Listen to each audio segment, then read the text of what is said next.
Hello friends, welcome back to our channel. तो पिछली video में हमने देखा प्लेटो की जीवन परिचय के बारे में, उनका इंट्रोडक्शन क्या था, कहाँ से थे, कब जन्म हुआ, कहाँ से बिलोंग करते थे।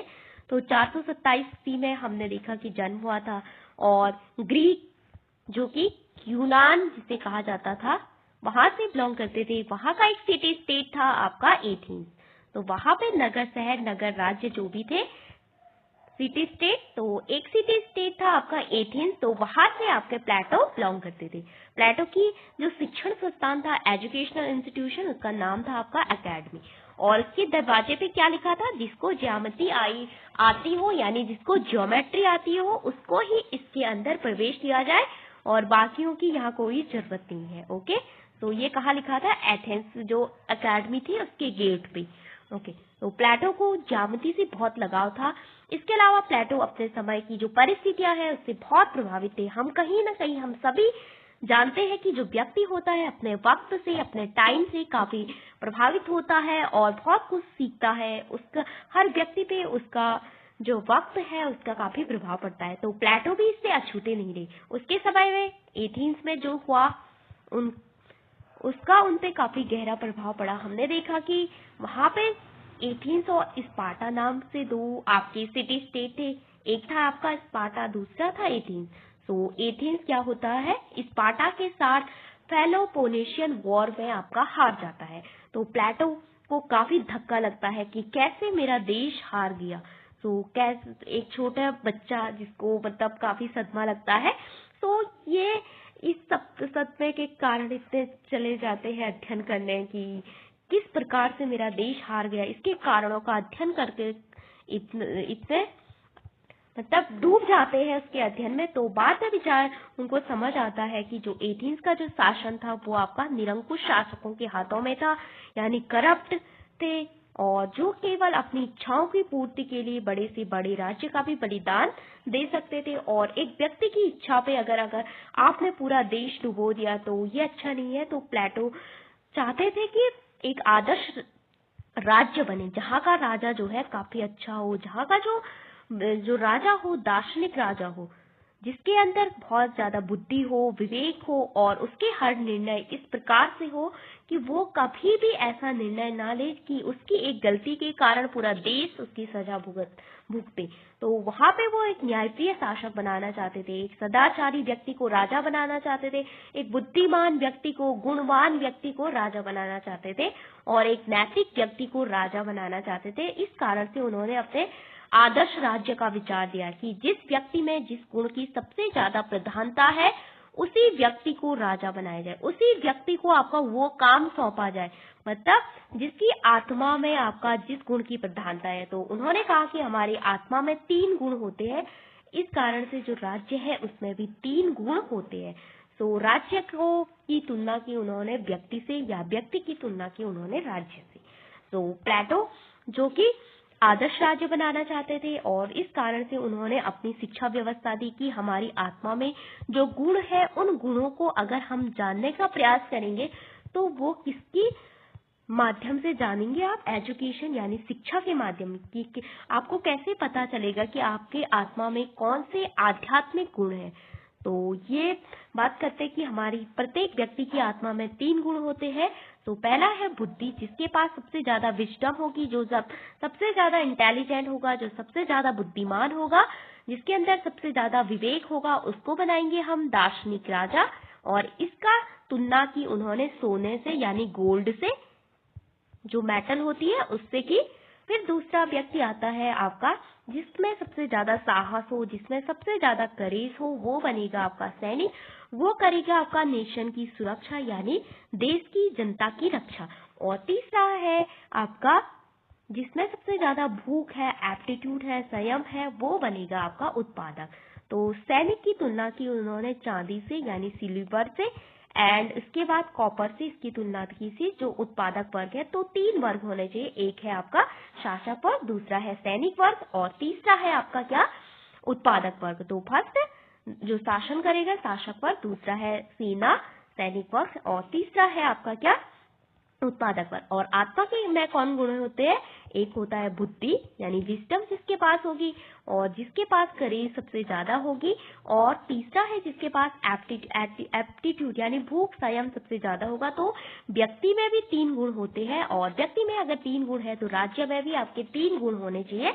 और अगर हमें इन गुणों को जानना है तो इस कारण से वो अपनी शिक्षा व्यवस्था देते हैं कि मुझे कैसे पता चलेगा कि मेरे में कौन सा गुण सबसे ज्यादा है। तो उन्होंने ये भी कहा कि अगर जिस व्यक्ति में जिस गुण की सबसे ज्यादा प्रधानता है उसको ही वो कार्य दिया जाना चाहिए, यही आपका न्याय है। जिस व्यक्ति में जिस गुण सबसे ज्यादा मात्रा में जो गुण है, यानी सपोज व्यक्ति के पास आपके 3 गुण हैं, बुद्धि भी है, साहस भी है और एप्टीट्यूड संयम भूख जो भी कहे आप, ये तीनों है। इनमें हमने देखता है कि इन तीनों में कौन सा गुण आपके अंदर सबसे ज्यादा है। अगर आपके अंदर सबसे ज्यादा बुद्धि है तो आपको राजा बनाया जाए तो आप एक अच्छा राजा बनोगे। आपके अंदर अगर साहस सबसे ज्यादा मात्रा में है तो आपको सैनिक बनाया जाए। तो इसके लिए हमें क्या करना पड़ेगा? इसके लिए हमें जरूरत पड़ेगी आपकी किसकी? शिक्षा की। आत्मा के आध्यात्मिक गुणों को जानने का क्या है? साधन है शिक्षा। तो शिक्षा उनकी काफी लंबी चलती है, 7 वर्ष से शुरू हो जाती है और 35 वर्ष तक चलती है, और 15 वर्ष की प्रैक्टिकल एजुकेशन, तब जाके जो व्यक्ति है वो बनता है आपका दार्शनिक राजा, जो कि प्रैक्टिकल मतलब आपके रियल लाइफ में, व्यवहारिक जीवन में बिल्कुल भी आपका वो नहीं है, बिल्कुल भी नहीं हो सकता है ऐसा। मतलब ऐसी सिचुएशन हो ही नहीं सकती है कि 50 साल तक अगर व्यक्ति पढ़ता रहे तो कब राजा बनेगा, फिर अपनी बारी का इंतजार करना। इससे पहले भी तो यहाँ पे कोई राजा होंगे ना। तो क्या वहाँ प्लेटो गए थे किसी व्यक्ति को दार्शनिक राजा बनाने के लिए? ओके, तो क्या होता है, तो यहाँ पे प्लेटो को दार्शनिक राजा बनाने के लिए जब जाते हैं तो प्लेटो को गिरफ्तार किया जाता है, उनको जेल में डाल दिया जाता है। तो प्लेटो यहाँ से अपना दार्शनिक राजा का विचार छोड़ देते हैं। वो कहते हैं अब पॉसिबल नहीं है, पहले तो मुझे जेल से बाहर आना है। इसलिए ये बोलते हैं रूल ऑफ लॉ, अगर दार्शनिक राजा का शासन पॉसिबल नहीं हो पाया किसी कारणवश तो रूल ऑफ लॉ बेस्ट है। यानी रूल ऑफ लॉ उन्होंने कहाँ से लिया? अपने शिष्य एरिस्टोटल से, जिसकी बात करते हैं वो अपनी लॉ पुस्तक में। और यहाँ पे सबसे पहले हमें दिखते हैं प्लेटो जो थे प्रारंभ में अपने गुरु सुकरात से प्रभावित थे और जाते जाते अपने शिष्य अरस्तु से भी प्रभावित हो जाते हैं आपके रूल ऑफ लॉ के कारण। तो वो कहते हैं कि जो राजा होना चाहिए वो नियम कानूनों से बंधा होना चाहिए। ओके, एक संविधान होना चाहिए जो कि राजा की शक्तियों पे अंकुश लगाए, उसको लिमिटेड पावर दे, ऐसी कोई पावर ना दे जो कि करप्ट बन जाए। इसलिए वो राजा के लिए, आपने पढ़ा होगा प्लेटो का कम्युनिज्म, साम्यवाद, वो कहते हैं कि उसके पास अपनी कोई संपत्ति नहीं होनी चाहिए, अपना कोई परिवार नहीं होना चाहिए, अपनी कोई पत्नी नहीं होनी चाहिए, और राजा के लिए पूरा देश उसका परिवार है और पूरे जो नागरिक है उसके बच्चे हैं, इस तरह से कहते हैं। ओके, सो इनके 3 महत्वपूर्ण आइडियाज हमने देखा कि प्लेटो पे सबसे ज्यादा प्रभाव पड़ता है उस समय की परिस्थितियों का, जहाँ से उनका मानना था कि मुझे एक बहुत अच्छा राजा बनाना है और एक बहुत अच्छा राज्य बनाना है जहाँ का शासक क्या हो, बुद्धिमान हो और कभी भी राष्ट्र को बिकने ना दे, राष्ट्र को खराब होने ना दे, राष्ट्र को युद्ध में ना झोंके, क्योंकि युद्ध से कभी भी किसी का फायदा नहीं होता है, युद्ध में हमेशा होता है तो नुकसान ही होता है। ओके, तो पैरामेंडिस से काफी प्रभावित थे, यहाँ पे देखते हैं आप प्रभाव किस किस का पड़ा। तो पैरामेंडिस क्या कहते हैं? आइडिया ही इस दुनिया में परमानेंट है, आपका विचार कभी नहीं मर सकता है, लेकिन भले ही आपकी मृत्यु हो जाए लेकिन आपका विचार जो है कभी नहीं मर सकता है। तो आइडिया इस बदलती दुनिया में, इस भौतिकवादी दुनिया में, इस मटेरियलिस्ट वर्ल्ड में सबसे महत्वपूर्ण है आपका आइडिया। सो सपोज एक उदाहरण, ये यहाँ पे आपको 2 पेन दिख रही है, तो पेन का काम क्या है? लिखना। पेन का एक ही काम है आपका, लिखना, चाहे भले ही कितने ही टाइप आ जाए, कितने ही प्रकार आ जाए पेन के, इसका काम एक ही रहेगा, हमेशा लिखना। चाहे आपकी बॉल पेन आ जाए, चाहे आपका जो जेल पेन आ जाए, तो कितने ही पेन आ जाए, तो पेन का काम है लिखना। तो पेन का विचार इंपॉर्टेंट है, लिखना इंपॉर्टेंट है, भले ही टाइप कितने ही आ जाए। तो यहाँ पे वो अपनी जो फॉर्म्स की थ्योरी है वो किससे लेते हैं? पैरामेंडिस। सपोज एक उदाहरण समझते हैं आपका मोबाइल। तो मोबाइल का काम क्या है? आपका बात करना, किसी के साथ कम्युनिकेशन करना।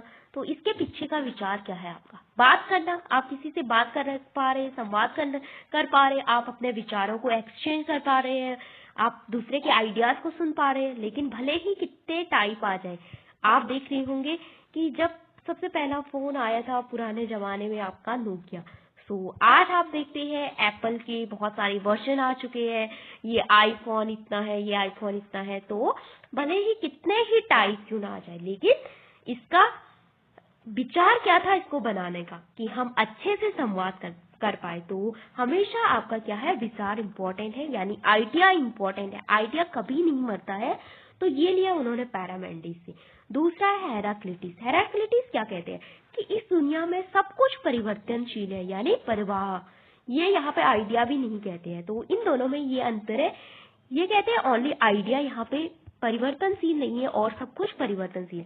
ये कहता है आपका सब कुछ परिवर्तनशील है। आप इस भौतिक दुनिया में जो भी देख रहे हैं सब कुछ परिवर्तनशील है। केवल आध्यात्मिक दुनिया, ईश्वर की दुनिया है, वो आपकी परिवर्तनशील नहीं है। दूसरा आता है ज्योमेट्री। प्लेटो को ज्योमेट्री से बहुत सारा लगाव था। आपने पाइथागोरस का नाम सुना होगा, मैथ्स में भी पाइथागोरस प्रमेय दी उन्होंने। पाइथागोरस क्या कहते हैं, ज्योमेट्री का जो उनका आइडिया था, ज्यामिति। प्लेटो को बहुत वो था आपका ज्यामिति से लगाव था। उन्होंने अपने गेट पे लिखा था, जो अकेडमी का जो गेट था, एजुकेशन इंस्टीट्यूट, जिसको ज्यामिति नहीं आती है वो यहाँ प्रवेश ना करे, क्योंकि उनका मानना था कि ज्यामिति ही सब कुछ है, आपका ज्योमेट्री ही सब कुछ है। और वो एक तार्किक सब्जेक्ट है, यानी एक लॉजिकल सब्जेक्ट है, तार्किक विषय है, जहाँ पे बहुत सारे तर्क, जो जैसा दिखता है वो वैसा ही होता है। ओके, तो तर्क पे उन्होंने काफी जोर दिया। दूसरा आता है टास्क माइग्रेशन। टास्क माइग्रेशन और सोल का जो विचार है वो भी आपका किससे लिया, पाइथागोरस ने। इसके लेकर उन्होंने बाद में अपना एक विचार दिया था, आत्मा, जो अभी हम बात कर रहे थे। आत्मा का जो विचार था प्लेटो का, तो वहां से लिया पाइथागोरस का कि शरीर मर जाता है, आपकी आत्मा कभी नहीं मरती है। भले ही शरीर कितने भी रूप आपका धारण कर ले, लेकिन आत्मा हमेशा वही होती है। जब हम नया शरीर धारण करते हैं तो आत्मा हमेशा नया शरीर धारण करते हैं। तो इस तरह से उनका विचार था। चौथा आता है सुकरात। सुकरात बोलते हैं कि डायलेक्टिस, जो द्वंद्ववाद है, यानी डायलेक्टिज्म, द्वंद्ववाद है, वो इम्पोर्टेंट है। सपोज यहाँ पे दो व्यक्ति है, आपका ए बी, इन्होंने दोनों ने अपना अपना विचार दिया, इसने अपना विचार दिया। ये बोलता है ये सही है, ये बोलता है ये सही है, लेकिन जब इन दोनों विचारों में कॉन्ट्राडिक्शन होता है, इन विचारों में विवाद होता है, तब संघर्ष होता है, तब जाके एक नया विचार बनता है। तो सुकरात का मानना था कि तर्क के द्वारा जब हम नया विचार खोज करते हैं तभी हम सच्चे ज्ञान तक आपका पहुंचते हैं। तो सुकरात से ही उन्होंने डायलेक्टिज्म का आइडिया लिया। तो पहली बार इस आइडिया को प्रयोग किया था प्लेटो ने। सुकरात ने खाली दिया था, ये प्लेटो ने प्रयोग किया। उसके बाद हीगल ने प्रयोग किया। हीगल जहां बात करते थीसिस, एंटीथीसिस, सिंथेसिस, वाद विवाद, प्रतिवाद की, और नॉलेज का विचार भी उन्होंने ले लिया। Virtue and theory of reality, आपके विचार ही रियल है और कुछ भी रियल नहीं है। जस्टिस का विचार, ज्ञान का विचार, ये सब आपने प्लेटो ने अपने गुरु सुकरात से लिए। ये था आपका प्लेटो किस किस से प्रभावित थे आपका। पहला था पैरामेंडिस, हेराक्लिटस, पाइथागोरस एंड सॉक्रेटिस। इनसे सबसे ज्यादा प्रभावित थे प्लेटो। और प्लेटो एथेंस को हमेशा एक महान राज्य बनाना चाहते थे, क्योंकि एथेंस का हार उनको किसी भी कहीं किसी भी हद तक उनको स्वीकार नहीं थी कि एथेंस क्यों हार गया। इस कारण से उन्होंने अपनी सारी शिक्षा व्यवस्था, एजुकेशन, चाहे वो साम्यवाद का विचार हो, सारे एथेंस को ध्यान में रखते दिए कि दार्शनिक राजा होना चाहिए। जिस व्यक्ति में जिस गुण की सबसे ज्यादा प्रधानता है, उसके साथ वही न्याय है। वर्ल्ड में हम समझ सकते हैं इसका उदाहरण कि आपने देखा होगा कि विश्व में आजकल क्या हो रहा है। सपोज जिस व्यक्ति में जिस गुण की सबसे ज्यादा प्रधानता है, अगर आपने व्यापारी को राज्य सौंप दिया, वो तो हमेशा राज्य का व्यापार ही करेगा ना। इस तरह से हम समझ सकते हैं, जैसे डोनाल्ड ट्रंप है, हमेशा टैक्स की बात करते हैं, क्योंकि वो खुद एक बिजनेसमैन रहे हैं और आपने गलत व्यक्ति को गलत काम सौंप दिया। इसका उदाहरण आपको दिख रहा होगा कि अगर व्यक्ति को उसके गुणों के अकॉर्डिंग काम नहीं मिलता है तो क्या होता है, देश बिक जाते हैं और बहुत सारी संघर्ष दुनिया में आते हैं। Thank you for watching this video.